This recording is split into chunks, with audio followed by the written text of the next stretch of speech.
All right, hello YouTube. So I thought I would do a review on the Injustice animated movie, which I just finished watching for the first time in a long time, actually. And it is obviously based on the Injustice graphic novel by Tom Taylor. Um, I remember when the video game was coming out, Injustice, Gods Among Us. Um, it is from NetherRealm, obviously, who's obviously famous for Mortal Kombat. Um, in fact, I went to New York Comic Con the year that the game was being shown off, and I got to meet and I actually got to meet one of the guys. I couldn't tell you um I couldn't tell you who it was that I spoke to, but I got to meet, one of the guys. um I'm pretty sure who actually, worked on the game, and he was actually he was there, talking with people about it, and showing it off and stuff like that. Um, the game was obviously a massive hit when it came out. It was a massive success. Um, it obviously ended up getting, a sequel obviously ended up happening, but um, the comic book really serves as like a prequel to the video game. And the movie, this animated movie, as I said, is based on the animated movie is based on the year one graphic novel, and explains um obviously explains like what happened to Superman, how he became um this like how he became like this massive dictator, and everything else. um yeah, so this movie opens with um Superman learning that Lois Lane is pregnant, and um and Superman is obviously like over the moon about it. He's all excited, he's going to be a dad. um and and then we have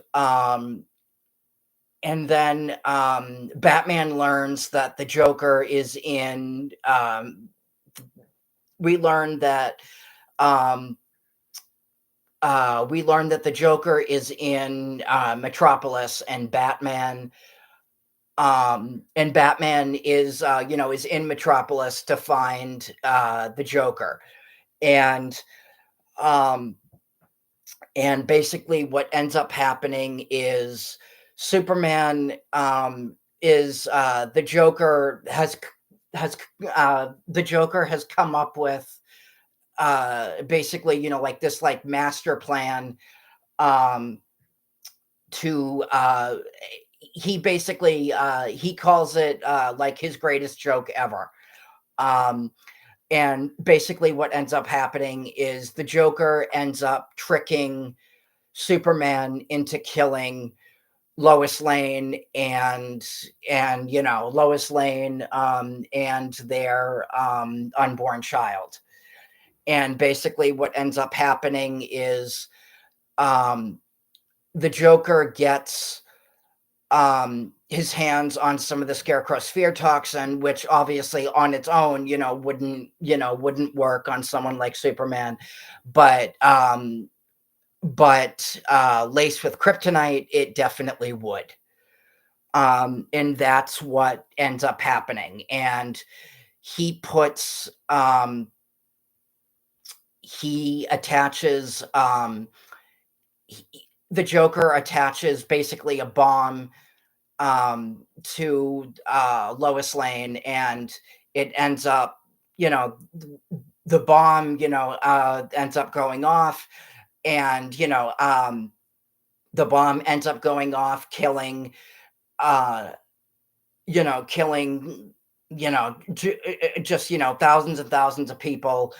Um, and obviously, Lois Lane and their unborn child are obviously just, one of many casualties.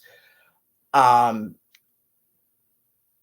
so what this story really answers the question of, like, what happens when you take away, all the things, that Superman cares about, that keeps, Superman, uh, that keeps, that keeps, Superman's links, like, what happens when you take away, Superman's links to humanity, basically. So what happens when you take away, the woman he loves, his city, everything that keeps, Superman fighting, and that keeps him, you know, um, and that keeps him human, and, and who he is, um, what happens, when you take all of that away. Um, and what ends up happening is Superman ends up Superman basically ends up becoming, basically, like, dictator of the entire world, basically.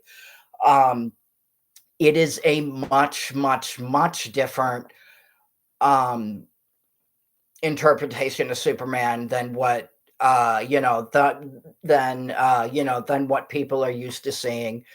Um, it is,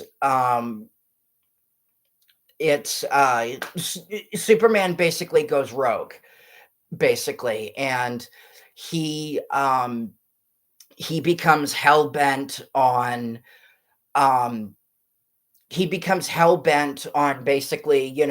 on installing peace, by any means necessary. um so for example, um Superman goes, as far as to, Superman goes as far as, like, he starts taking over governments. He starts taking over, um,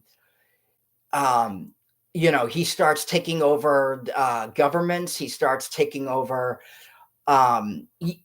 he starts going around, um, he starts going, like, all over the world, and, and stopping, terrorist attacks, and in government, catastrophes, by just, any means possible. Um, it's a Superman that is just basically, like, reached his breaking point. He's at his end. Um, and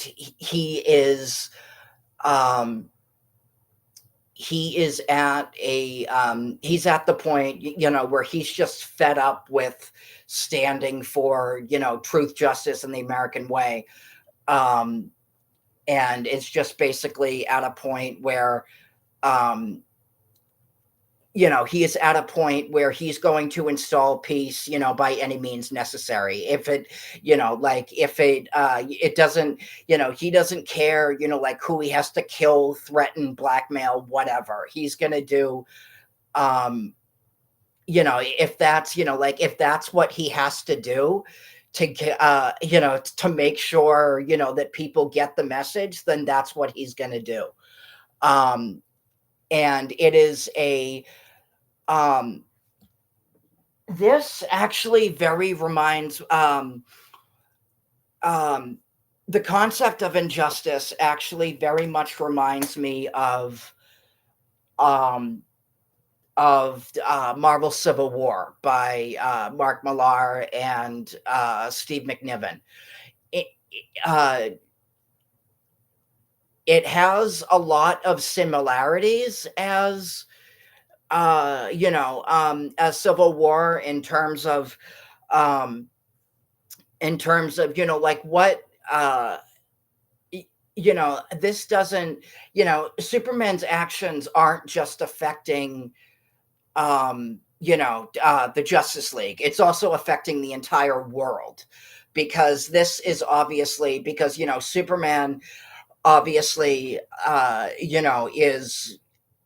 Superman is obviously considered, a champion to so many, even though um, obviously, even though Metropolis is his home, Superman is obviously, the type of person is normally the type of person that will, um, Superman is obviously, normally the type of person that will go out of his way, to save everybody, even if it's not, um, even if they aren't from, Metropolis, he will go, he goes, like all over the world, to help everybody and anybody who needs him. Um, and, and, uh, and this is, it's such a different, it's such a different and obviously much darker, Superman than what we're used to.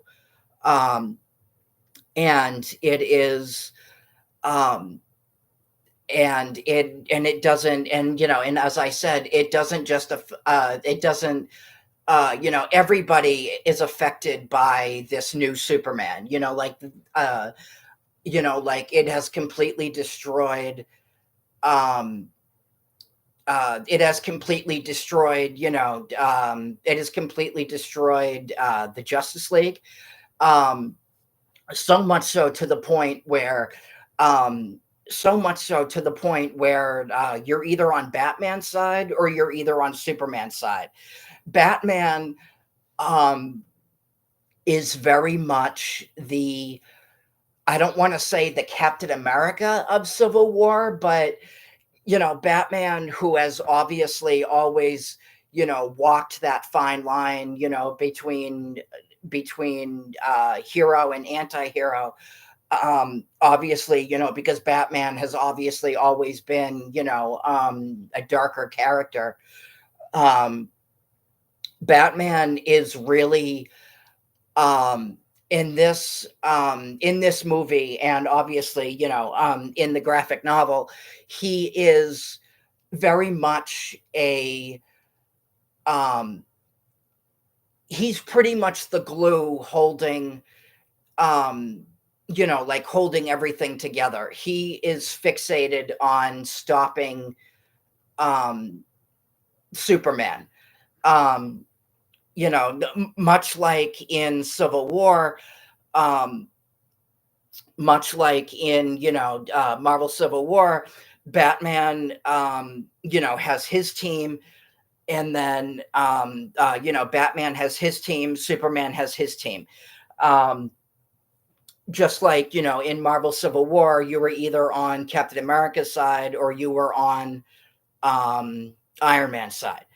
Um, obviously the motives, um, of the two characters, obviously, the motives obviously aren't the same because, if you've read Civil War, you know that, um, there was, the government, Superhero Rights Registration Act. Obviously, that was Marvel Civil War. And Justice, it's a little bit different. Um, and Justice, it is all about, it is all about, stopping, you know, um, Superman and trying to, um, in trying to stop just, like trying to stop, like the massive level of chaos and, very twisted order that Superman is bringing, um, that Superman is trying to enforce, all over the world. Um, and it's, um, and it's obviously something, and, normally, like in normal, obviously, like in normal, continuity, because Injustice obviously takes place outside of continuity. Um, Obviously, in normal continuity, this is like if you watch, like the Christopher Reeve Superman movies, or you watch or you've read, like John Burns, Superman Man of Steel, or you've read, Jeff Johns, Superman Secret Origin, or Jeff Loeb's, Superman for All Seasons, all of those iconic, um, Superman stories. Those are, all of those, iconic Superman stories that really put Superman in a, um, that obviously, very much put Superman in the, in the light of hope, in the, that very much paint him, like as a symbol of hope, because normally that is who Superman is. Um, and in this movie, um, and in this movie it is, in this movie it's the complete opposite. um this movie, it is really, I remember when this movie was announced, and I was very, very excited uh when it was announced. um but in all honesty, this movie would have been better as an animated series. This movie was very, very rushed. um very, very, very just, thrown together. um it takes way too many liberties with the source material. I mean, yes, you do have, uh standout moments from, the graphic novel, but there are so many changes and so many liberties taken with, the source material. um so many changes that weren't, the that really just, weren't necessary. um they just changed it, like, just to change it. One of Spoiler warning. One of the biggest things that pissed me off about this movie was, um I want to say like the first I want to say like the first like 5 I want to say like the first like 5, like maybe 10 minutes in, they kill the Flash off, who plays a very, very vital role again in the graphic novel. Um, and in both, the graphic novel and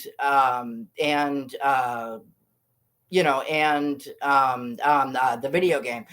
Um, they kill the Flash off in like the first like 10 minutes of the movie, and it literally has no effect at all on the movie itself. um like nobody, like literally, like nobody acknowledges his death. Nobody, his death is not in, his death is not, acknowledged in the movie. It's not established. The movie just goes on like nothing happened. uh and it was just, it is one of the worst pieces of writing that I've ever seen in a movie. um it is one of the most bullshit it is one of the most bullshit pieces in writing I've ever seen in my life. And from what I understand, uh, they did it because they didn't want to make things too easy. They didn't want, like the Flash to be able to go back and, like undo everything, which is a pretty bullshit reason.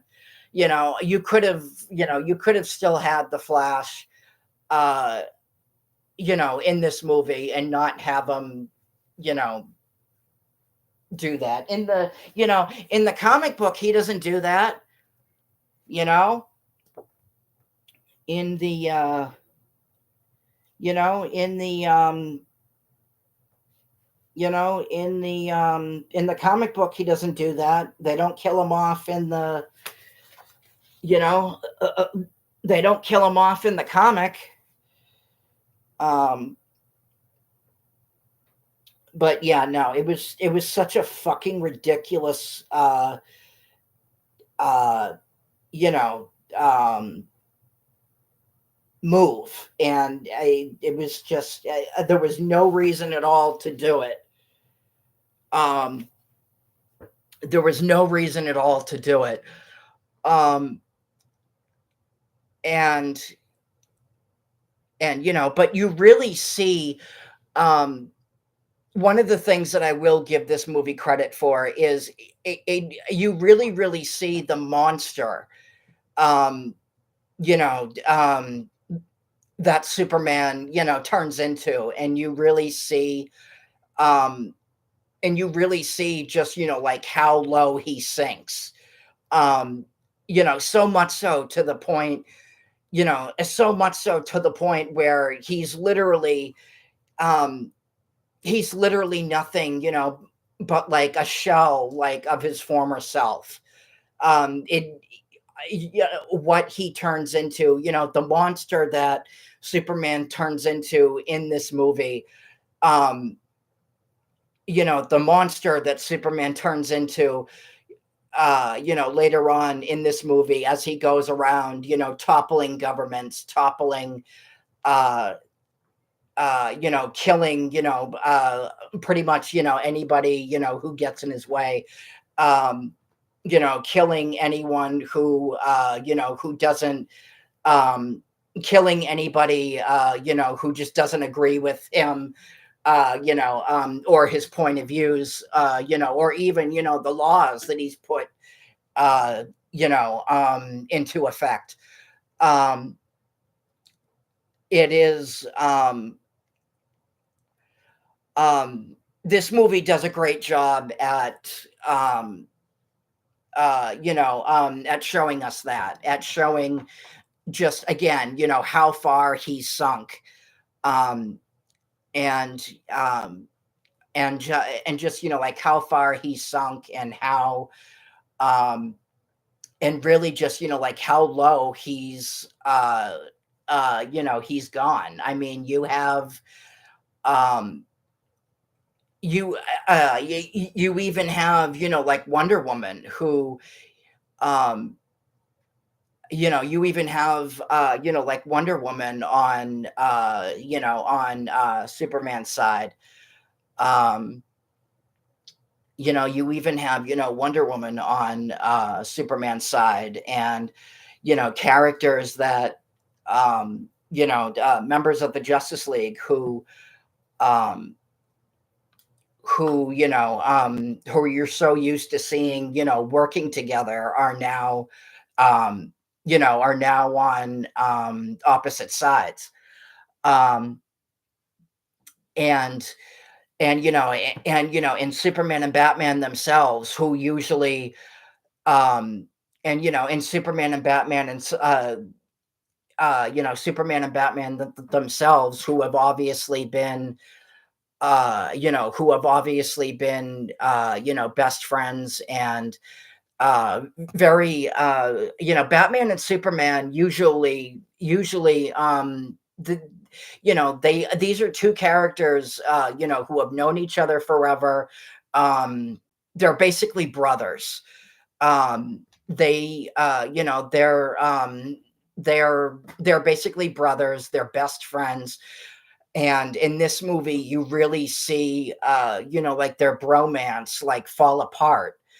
um you really see their bromance like fall apart, and you really see Batman, who is who is usually not a team player, who has always been, very much a loner, um, who has always been, very much a loner. I mean, yes, he is, one of the founding members of the Justice League, um, but there is no question that he definitely, um, despite having, despite having, like the Bat family, um, despite having, the Bat family, there is no question that he has always felt, um, he's always felt a very, um, sense of, like lonership, um, that sense, that, that sense of, like he needs to do this alone. Batman is someone, who is always, who has always carried, um, who has always carried, the weight of the world on his shoulders. Um, and and in this movie, you really see him just, trying. In this, you really see Batman in kind of a light that we've never really seen him before. Um, just, really, really, trying his damnedest to stop, uh, Superman, and not, and Batman, who has usually, always done, questionable things, um, who has always done, questionable things in the past. It's usually Superman, um, that is trying to show him, it's usually, always been Superman that has been trying to teach him, that justice, doesn't always have to come from the darkness. It doesn't, you don't always have to, you don't even, you don't always have to, like assume the worst in people. And, um, but in this movie, it's almost like the roles are reversed.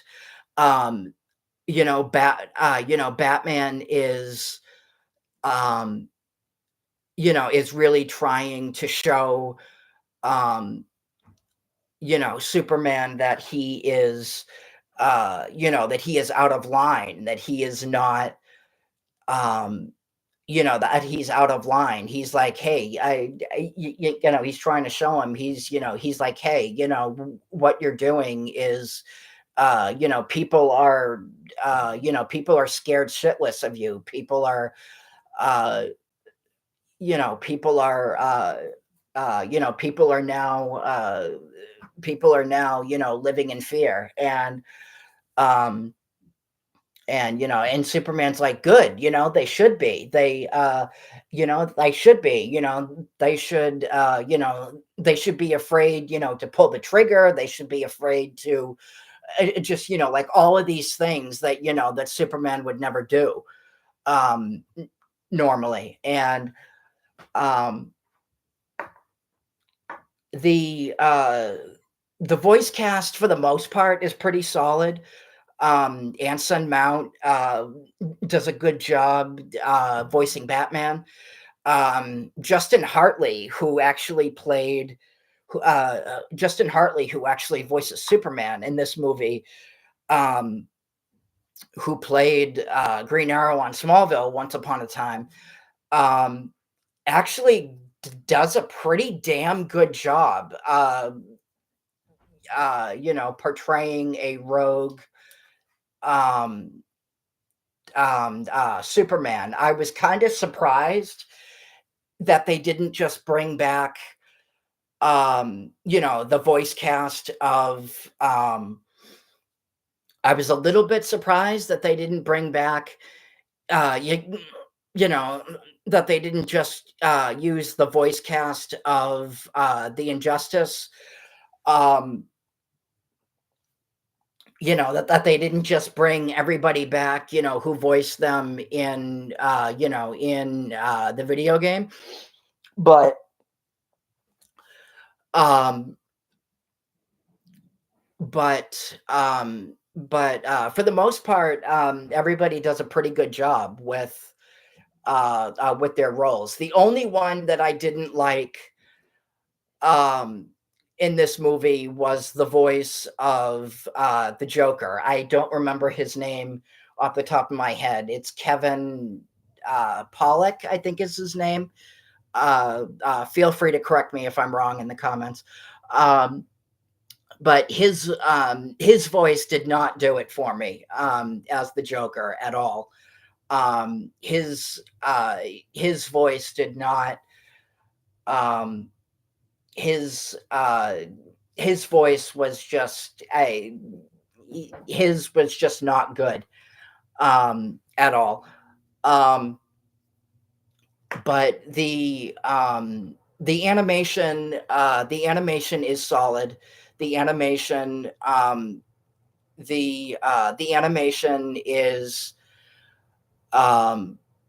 the animation um, is very well is very well drawn. This movie actually received an R rating, um, which I think makes sense um, given like the violent nature of the story, and given given the violence of the graphic novel. Um, specifically the part where um you, specifically the part where Superman kills the Joker here down at the bottom. um so that but this just this really should have been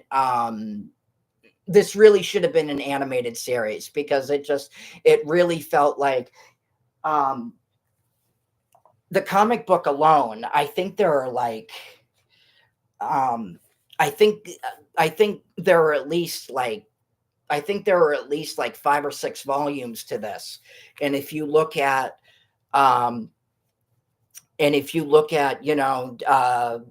thickness of this of this first book, um there is no doubt that it just should have been an animated series, because an animated series would have given them like more time to spread out. uh an animated series would have given them a lot more room to spread out. um they would they would have been able like to take their time to really establish and flesh out um the story, um and really explain things, and have a lot more time to explain um like certain things, and certain plot points, um and stuff like that. And it wouldn't feel it definitely wouldn't have felt as rushed um as this movie did,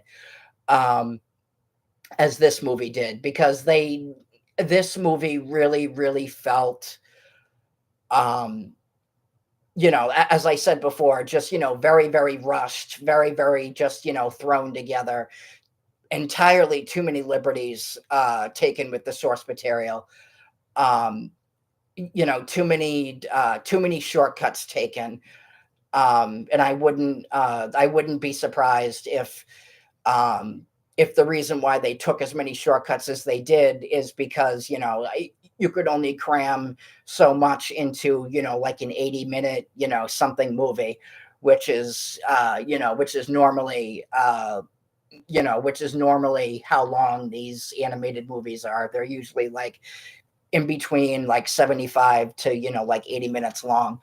um and yeah, no, it was this is definitely not uh this was definitely not one of their best.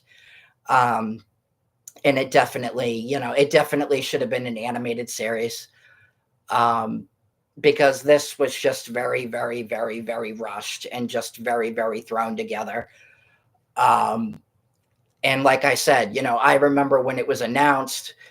um I remember when it was announced, and I was very excited. And then um and then obviously, like when the reviews dropped, um obviously a lot of people, pretty much everybody was in agreement that the main complaints were too many liberties taken with the source material. um A plot that just felt, very, very rushed and very, very thrown together. Um, and that, and, um, and yeah, those were pretty much the two things, that most people complained about, and I can't really argue with them there. Um, but yeah, no, let me know what you guys think. Let me know if you saw this movie and what you thought of it. Like, subscribe, and I will talk to you guys later. Peace.